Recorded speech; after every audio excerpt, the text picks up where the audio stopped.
100 years ago, my great-grandfather bought a junkyard in Indiana. And ever since then, my family has been bringing things back to life. It's in my family, it's in my blood. For 100 years, we've been firing them up.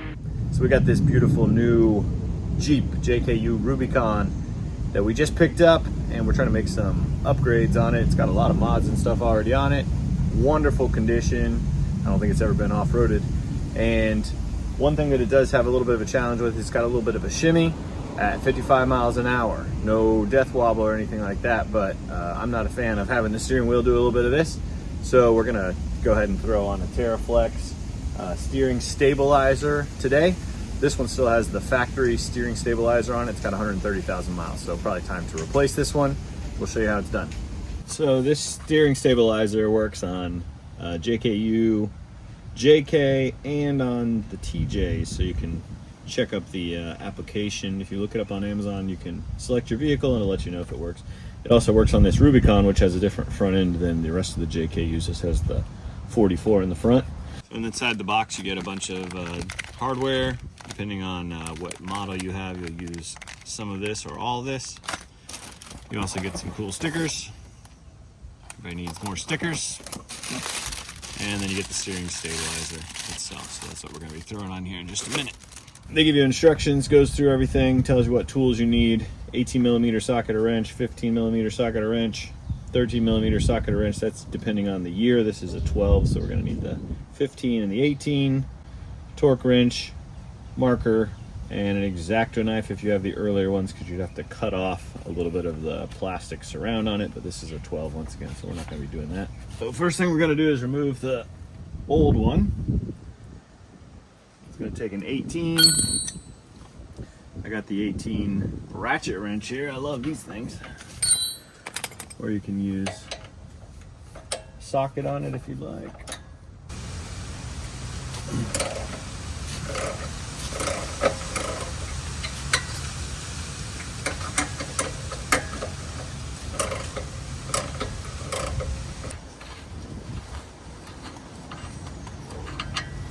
So just because of the way you're pulling and stuff, it's a lot easier to take it off of the front side, which just means you have to rotate that flag all the way around so the flag will hold.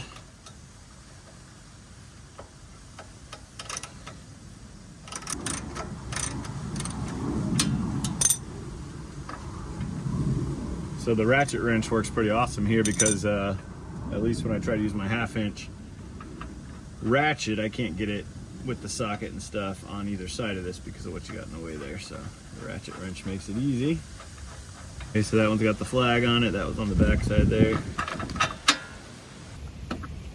I'm just gonna pull it off. That side's easy. This side, the bolt is really close to being too long to get out. Great idea. There we go. Rotate this up a little bit and you get the old one off. So the long bolt was in this side, coming from the front, flag on the back. And on this side we just had a nut on it. Those are all 18s. And then next you put in the 5/8 by 1 3/8 sleeves. One is in the main part of the package, one is in one of the bags. You got to pull it out. Next up, we're going to mark off the limits of the limits of travel on this, so it doesn't stop the steering from moving. If you've got a 7 to 9 JK, there's a bunch of extra instructions in here. We've got a 12 here, so we're going to skip all the way forward. All right, so next up, since we have a 2012, 2010 and up, skips over to this step. You're going to mark the location of the tie rod mounting bracket, and then you're going to loosen it and rotate it. So I'm going to mark it in a couple different places. Just got my Sharpie here.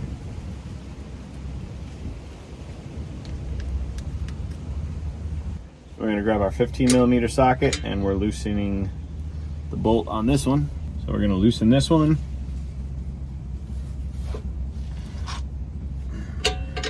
pinch bolt on here. And it says to rotate it so it's parallel with the ground. Ours is almost parallel with the ground already. All right, then we're gonna put on the new steering stabilizer. And the dust shield is going on the axle side over here. And the shock body side is going to the tie rod mount. So we're putting it on like this.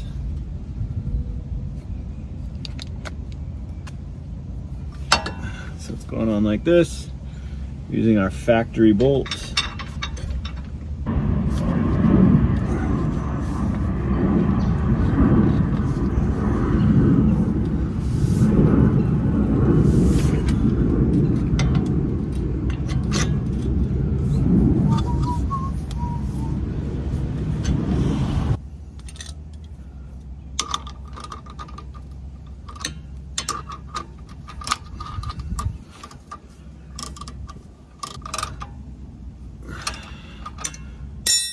All right, got that one on there.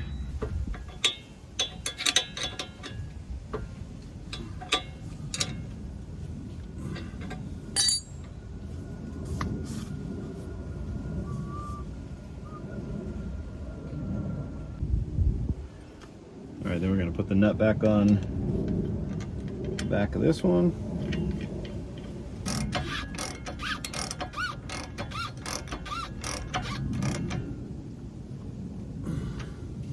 All right, then you're supposed to torque both of these to 50 pounds. On this Craftsman, you can set it right here and then it's got a lock on it.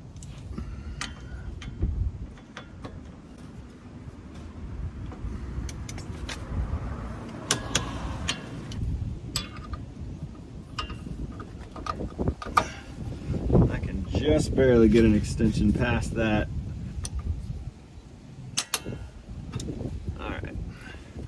Got those both to 50. I always loosen back up the torque wrench. I don't know. It's a tip an old guy gave me once. All right, now we got that on, and we're supposed to be checking now for suspension or steering travel. We're gonna move all this junk out of the way. So we're gonna mark the limits on this shock. So we're putting it all the way in, marking.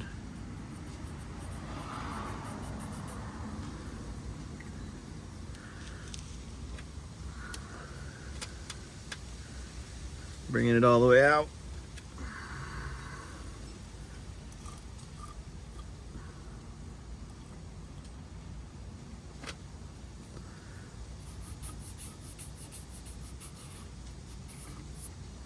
Okay, so now we can see this is the furthest it'll go.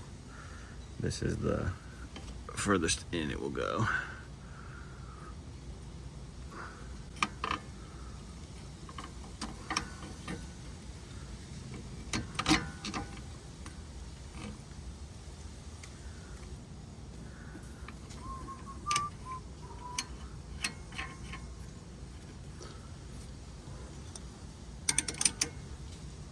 All right, so now we've got it marked on the shock body there. We've got that installed. This bracket is still loose, but marked where it originally was. And now we are checking to see, as we go lock to lock, if there's any hindrances to the steering on this one. All right, so we're getting ready to test this out here in just a second. I'm gonna tighten this up a little bit, not make it super crazy tight. We're not gonna torque it yet, but I do want it to stay in place and not walk around as we're testing it.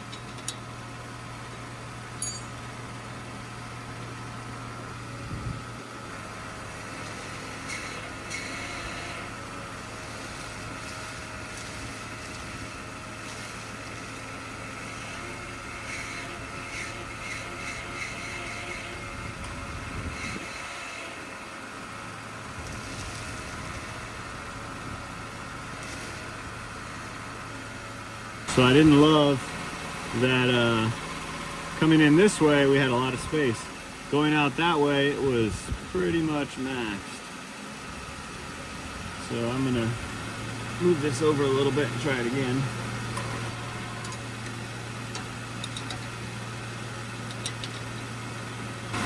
And if you don't have an assistant, the nice thing about the camera is you can come back and watch the game film.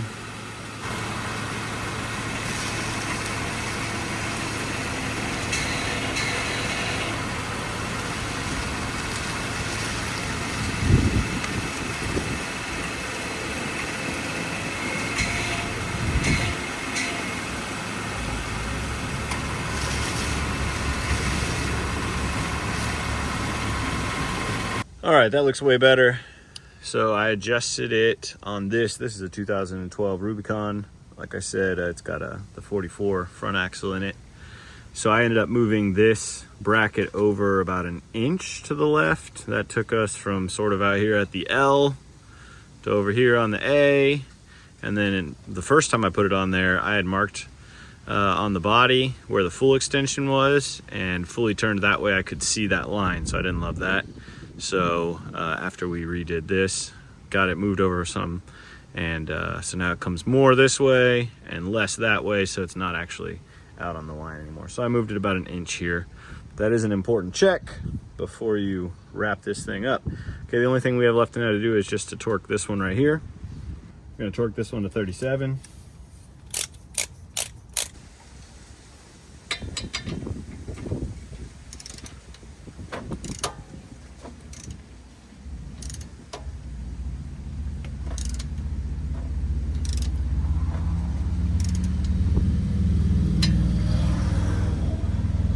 So we've had that Teraflex steering stabilizer on this Jeep now for about 1,000 miles or so, and everything's working out good, strong, steady, and we are enjoying the result. If you need one of these steering stabilizers, you can check out the links in the comments below or in the description as well. And if you've got other questions, comments, thoughts, or want to talk about your experience with your Jeep JK, JKU, JLU, any of the different Jeep options, we've had a whole bunch of them. We'd love to hear from you. Thanks for watching.